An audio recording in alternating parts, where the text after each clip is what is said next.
Roger, thank you very much for joining us tonight. I've been very eager to talk to you since the first column you wrote about this, which you titled, "A Shaken Israel is Forced Back to Its Eternal Dilemma." Here we are at the end of day 6 of this war. What are your reflections now, 6 days in? Well, Lawrence, thank you very much for having me on the show. I've now been in Israel for 4 days. I got here just after I wrote that column. As the scenes we've just witnessed demonstrate, this is an Israel gripped by a terrible grief, as well as a great anger against Hamas for these acts of heinous iniquity that have gradually been becoming clear to us. I too am a Jew. I too carry within me somewhere the mark of millennia of persecution. And to witness this slaughter, I was at the site of the rave party the other day, a place where kids were dancing, speaking of peace and love. And then Hamas arrived and started turning the whole place into a slaughterhouse, a killing field. Israel is in shock. Israel is resolved to remove Hamas from Gaza by whatever means, if necessary. Israel is questioning how this was possible. And it's a moment of dismay combined with resolve. You wrote in your piece, the sight of villages once again overrun, hostages seized, and desperate civilians being killed by Palestinian militants has awakened a kind of primal dread. Roger, I know that dread is always there, and for it to be awakened, it doesn't take much. Yes, Lawrence, I think a lot of Jews embraced Zionism reluctantly. They decided that they needed a homeland. Why?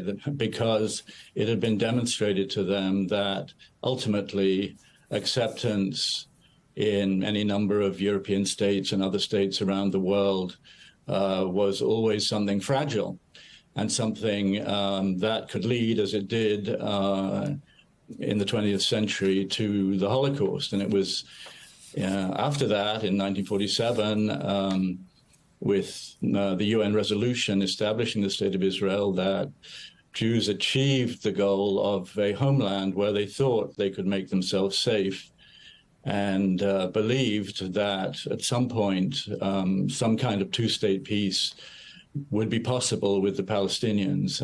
This, alas, and I've written volumes about this over the years, has not proved possible. And this primal dread is linked to the idea that even here, Jews are vulnerable to attack from an organization whose covenant says its aim is to destroy the State of Israel and to slaughter Jews. This is no different, a conviction, a belief, a dogma that is no different from that which led to the gas chambers. And that is the source of the primal dread.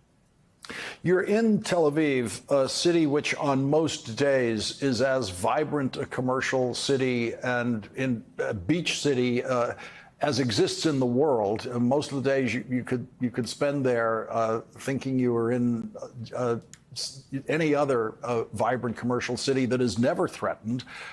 You write in the piece, its wealth, vibrant startup culture, and increasing acceptance in the Middle East could not forever mask a fundamental Israeli instability. It is, for people who know what they're actually seeing when they're in Tel Aviv, something of a mirage that it is so vibrant and stable and energetic and booming on the good days. The bad days are always possible. That's right. There is fundamental instability, and no peace with Bahrain or with Morocco or other Arab states, and that has certainly been a very good thing. Israel's gradual acceptance in the Arab world can mask the fact that the fundamental conflict is between Israelis and Palestinians, and they are fighting over the same sliver of land between the Mediterranean Sea and the Jordan River. And the conflict is always there beneath the surface and may always erupt, especially because the conditions of the more than 2 million Palestinians in Gaza and of the more than 2 million Palestinians in the West Bank are very dire in Gaza. And conditions of frequent humiliation, almost constant oppression in the West Bank. And this gives rise to an anger that can erupt at any moment. And that is what we have seen now. Gaza is really a terrible place. I've been there frequently, but a lot of the responsibility for that lies with Hamas and what Hamas has. There was a brief moment when Israel withdrew from Gaza, withdrew its settlements, and there were terrible scenes in 2005 when it did it. There was a brief moment when it seemed that things might get better there. But in fact, once Hamas took control, once the Israeli blockade was established, this place has just incubated rage for a long time. I was talking to one Israeli who had escaped from the rave festival, the rave party. And he said to me, I try to distinguish between Hamas, the terrorist organization, and Palestinians. More than 20% of the population in Israel is Palestinian, Israeli Arabs.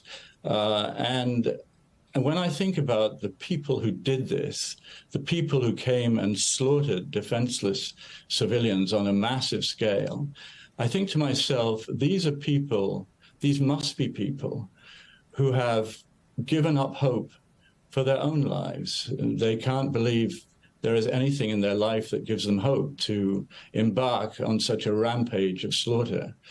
There are a lot of thoughtful Israelis who are thinking about the broader question, who are trying to distinguish between Hamas and the Palestinian people, between the women and children now being killed through the Israeli retaliation, entirely justified retaliation in Gaza and Hamas itself.